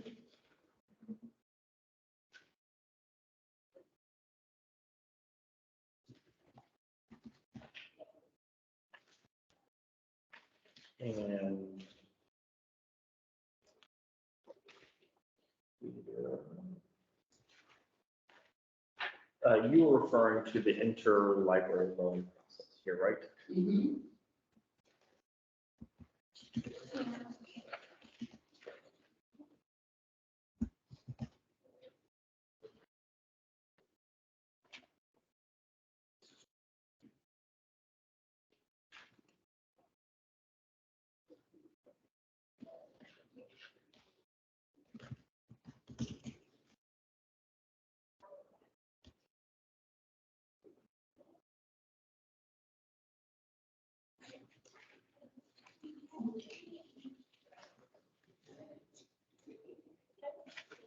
Arts and technology. This is the library of things, right? Is that the same? That's what, and the website, I mean, that's the official name, but the nickname, like, kind of just more fun thing, way to call it, but official name is Arts and Technology Center. I thought that the policy calls it a library thing. It's not a library thing policy. Yeah. Remember who we- There was a library of things policy. Yeah. I remember. I remember you So I was like, I'm not sure we should call this the library of things. Yeah, I was like, that's what it is. Oh, is It's a that thing. part of this here? Yeah. Oh, okay. Yeah. Yeah, the thing, right. There's a whole policy called it. Really? Library. Okay, I have to, well, I just realized that we didn't even have, we had all the things in the catalog for checkout, but we didn't have a separate tab on our website with all this. Naming everything with a description. So I just had it added, which was a huge oversight. And it's called that on the tab that I added to the website. So that can be something that I have to talk to Michael about that and find out, look at that binder that has all the material, like barcodes and all that kind of stuff. This is definitely an area that I think needs work because, I mean, again, we haven't had a whole ton of checkouts yet. as much as I would have hoped, but in my mind, it's sort of like probably okay, because I don't know that we have a policy totally ready for that anyway, if the stuff didn't come back. So, you know, this needs some work in terms of, I mean, as of right now, we treat it just like any other material that if you lose it, you have to pay for it, you know, that kind of thing. But, I don't know, because this stuff is more pricey, I am a little more like, it's a little bit of a bigger loss. Higher risk. Yeah, But the Kyle Public Library catalog is the proper name for that binder that you're referring to, that has the barcodes and things, or is it? well, it's that they're in the catalog as an item you can borrow, and it lists it as a material, so you could search for it, you know, and, I don't know what they call the binder. The binder is like behind the desk, and there's barcodes on each page for each item. There's not a barcode on the item. I'm not sure. Yeah. But it's still accurate to say that those items are available to check out at the Kyle Public Library catalog. Mhm. Just, I feel like we might want to cross-reference with the language of the policy, because it might have more robust circulation related phrases. Because I remember there being some circulation related phrases in that policy. And I don't know it very well, to be honest. That's my apologies. I need to get more clear on that. Yeah, Michael tried. I know it, I know, I don't even know if it's on the website with this. I gotta do some work on that. I would love if it's possible, and I know we're going to forget it, like formatting things. If it's possible for that chart to have the ARPC and the interlibrary loan items in the chart too, so it's just like one chart that has everything instead of this being like a separate section. I think that would be.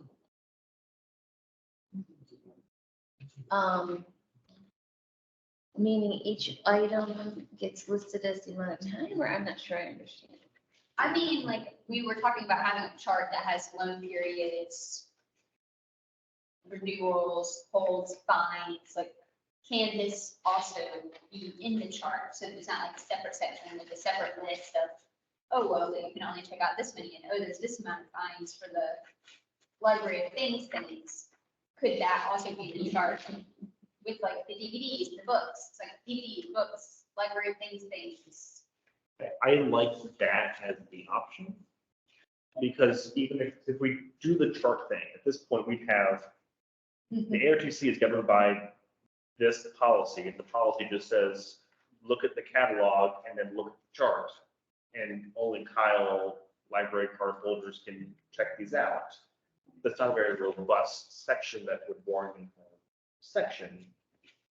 Instead of just incorporating that chart might be the more efficient option. We could, but I don't think we can list all of the things that are in there, because that changes. At some point, telescope will be there, at some point, something else will be there. So I think I must have misspoken. Okay, I wasn't saying list all of the things separately in the chart. I was just saying, just use the topic. yes, sorry.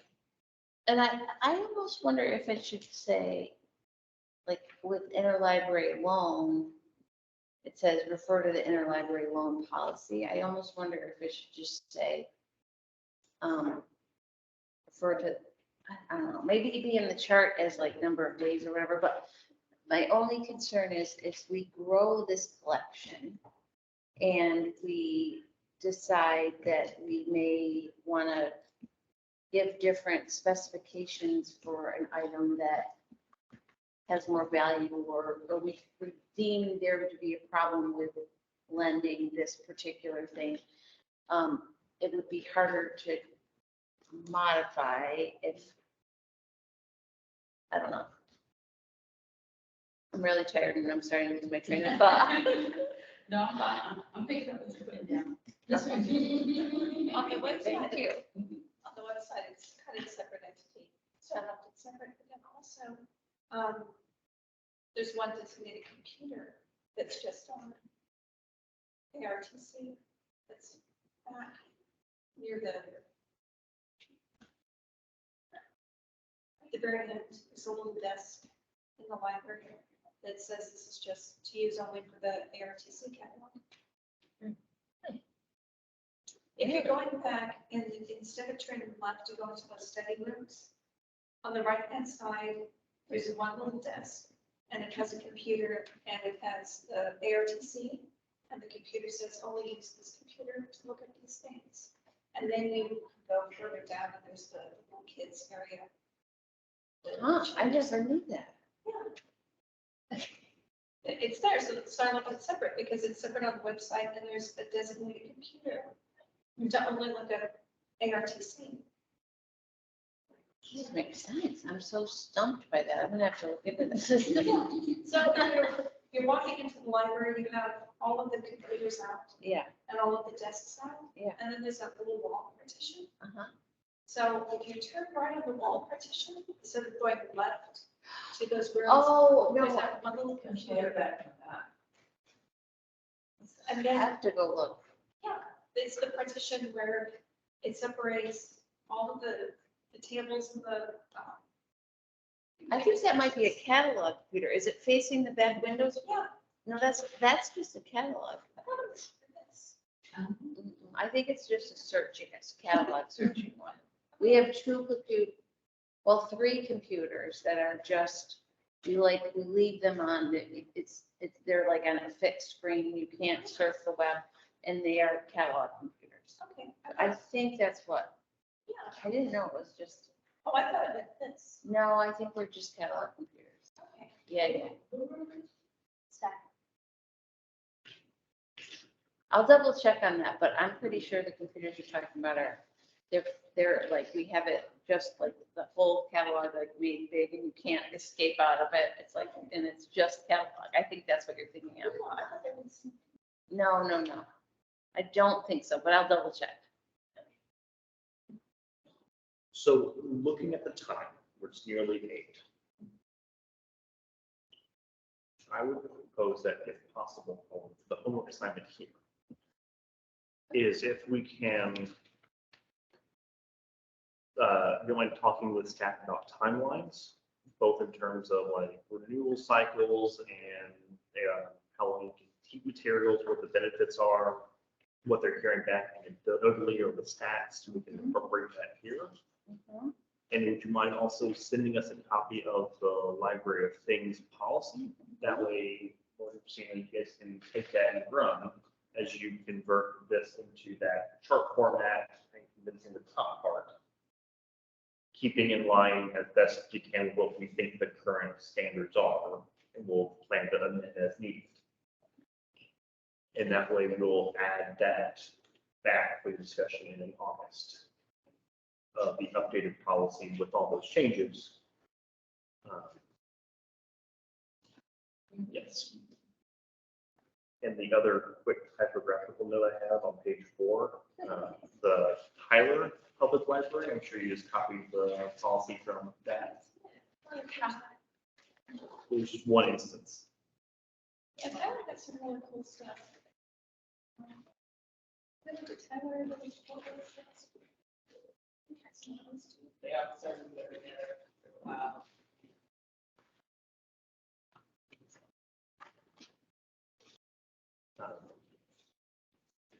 That'd be my proposal, if we were all comfortable with that. So then we'll get those from her, and we'll do the tables, Mhm. we'll edit it again. Promise. Exactly. After we incorporate feedback from staff. And the number of holds that you can, the number is 5. I don't know if you want to add that in. I know it could- The number of hold requests that you can have Just that. is 5. And the number of interlibrary loan requests you can have a month is 2. And that may be something that we agreed to through our consortium. I'm not 100% sure. But I'm pretty sure there are things when you set it up, it's possible, but I can double check with that.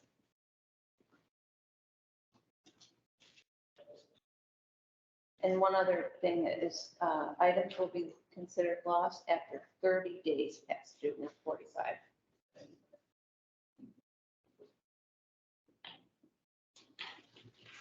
And then the claims returned or never had, you guys, I was wondering. Reconsider.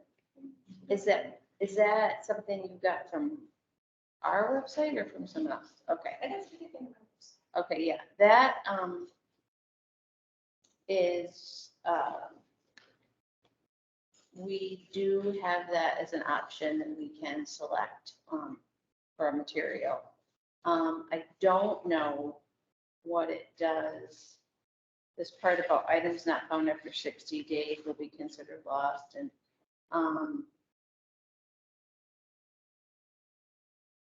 that part I don't think that, I'm not sure how that works. I have to look into that. I know that it was in the last year that Biblionics, our circulation system, allowed us to have this choice of plain returned, but I don't know the implications of, like the consequences after that happens. I don't exactly know, because my understanding is we give them the benefit of the doubt and just, say, okay, we look here, I'm not exactly sure. I gotta look into that, because I know we do have that, but I don't know what the consequential events are. And I know I'd like the eventual policy to have kind of robust protections on patrons or, sorry, eligible card holders that allow them to be, or have guardrails there that they're properly notified of when they have a fine and how they would challenge that. I'm sure you guys do a great job of that already, but thinking 5-10 years out, what are the rules that we put in place that protect them in all instances?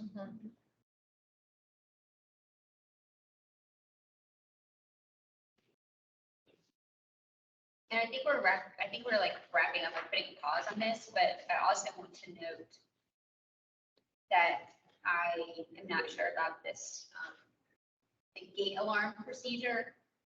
I know that's not the procedures that's currently followed in a gate. I have concerns that only male pronouns are used in the procedure. And I think like that probably the library needs to be like consulted on what they want this to be.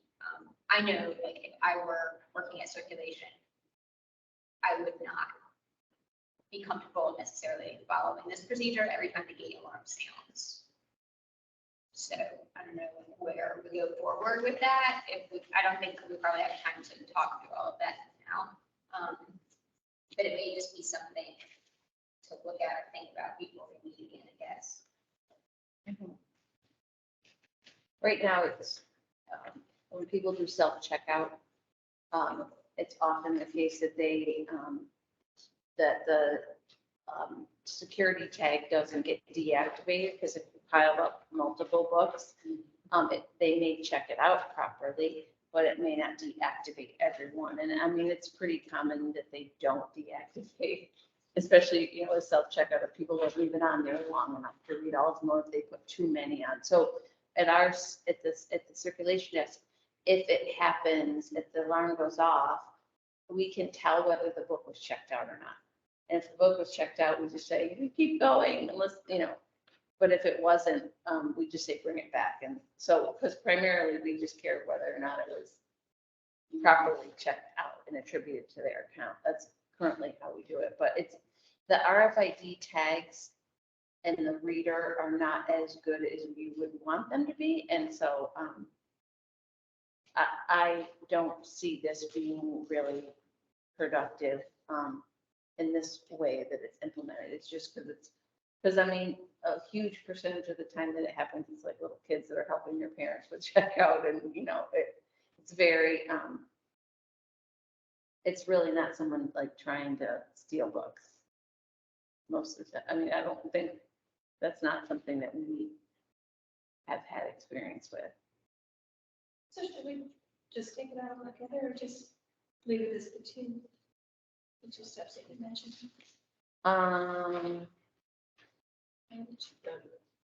circulation desk and verify that they checked the value when they want to send it.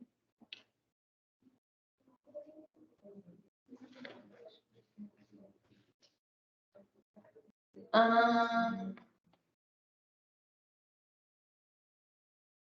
don't know, I think maybe. I mean, I think the whole section needs to be like, kind of just like the library theft law and all that, that's part of that section. So I think maybe we can just talk about it next time and sort of look at it all in its entirety as opposed to just the bullets at the end.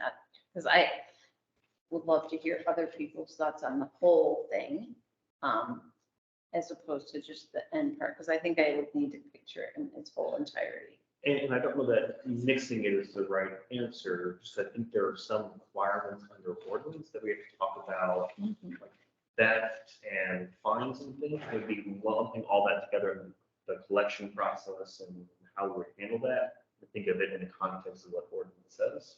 And I have to go back and reread it to see what the requirement is, but I'm not a fan of just throwing out the window until we have that more thorough discussion in the right context.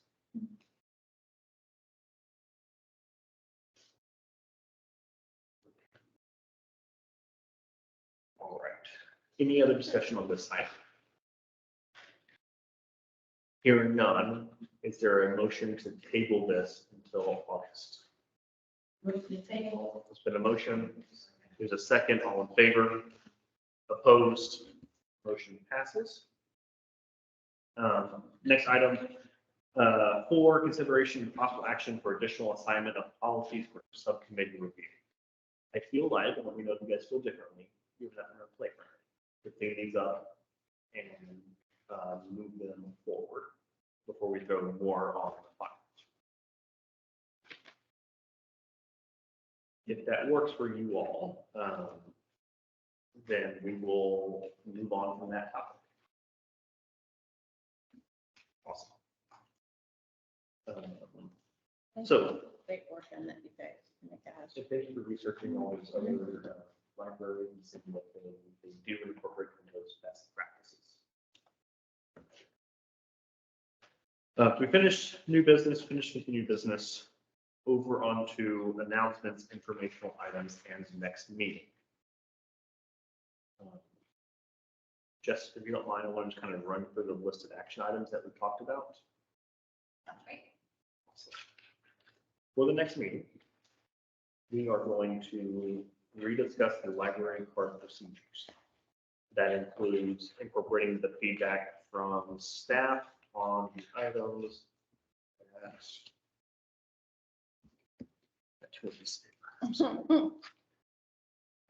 Researching the reason for the 2 IDs, the estimate for what revenue would come in if we had a $50 fee for non-residents, why there's a renewal cycle, and then what the approximate number of restricted cardholders are to know what the population looks like.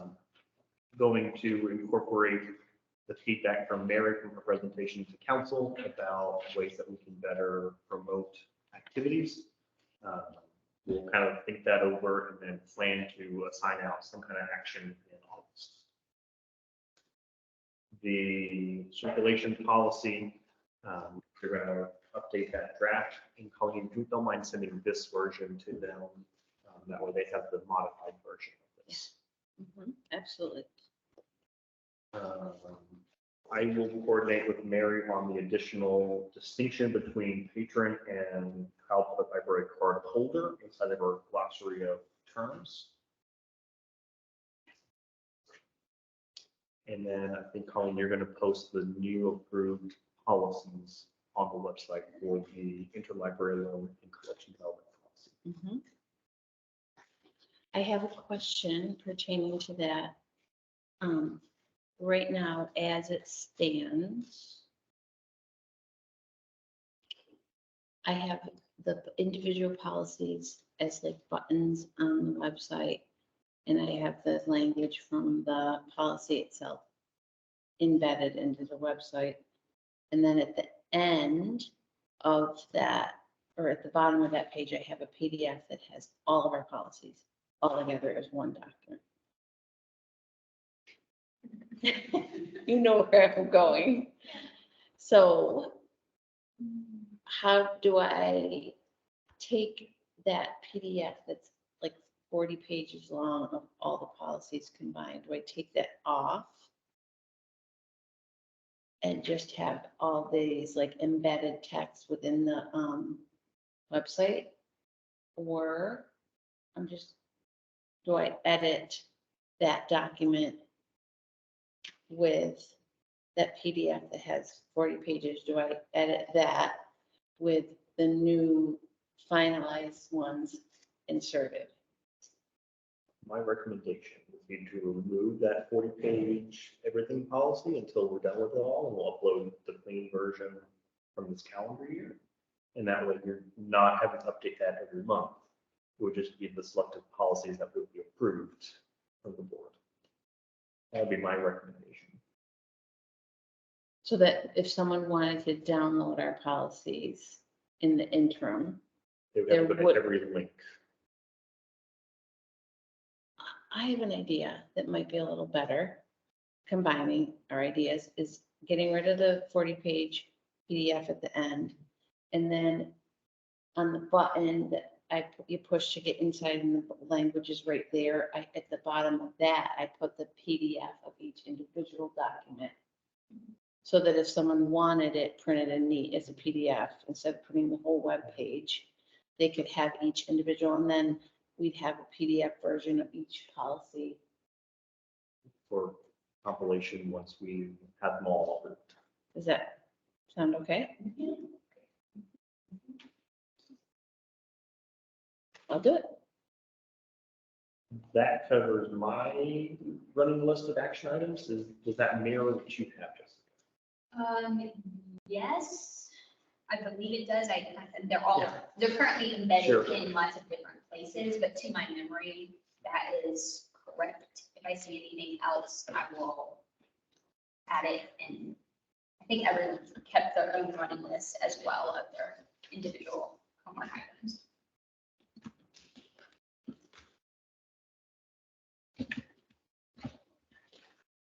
Perfect. And next meeting will be back. And next meeting will be back to normal, the second Thursday at the 7th. Here's the time slot. August 10th will be now.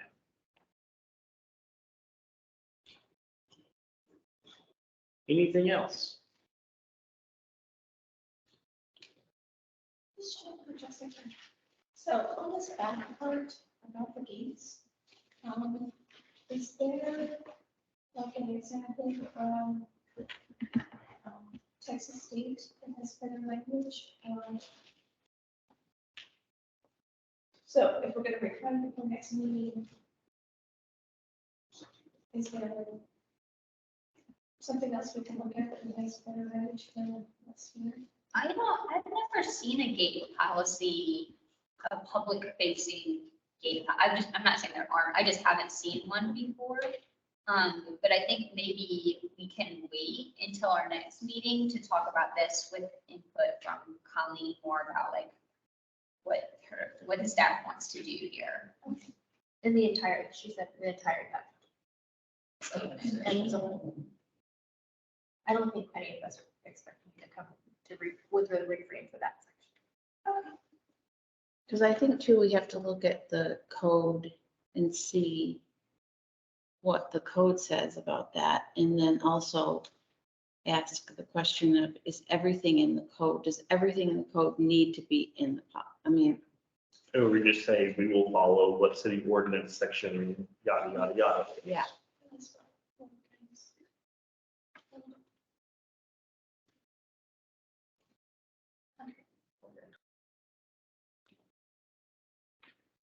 Well, if there's no other discussion, thank you all for your standing. Thank you, guys. We got so much done. If there's nothing else for tonight, I would entertain a motion to adjourn. Yes. There's been a motion. Is there a second? Second. There's a second. All in favor? Opposed? All right, we are adjourned at 8:10. Yes.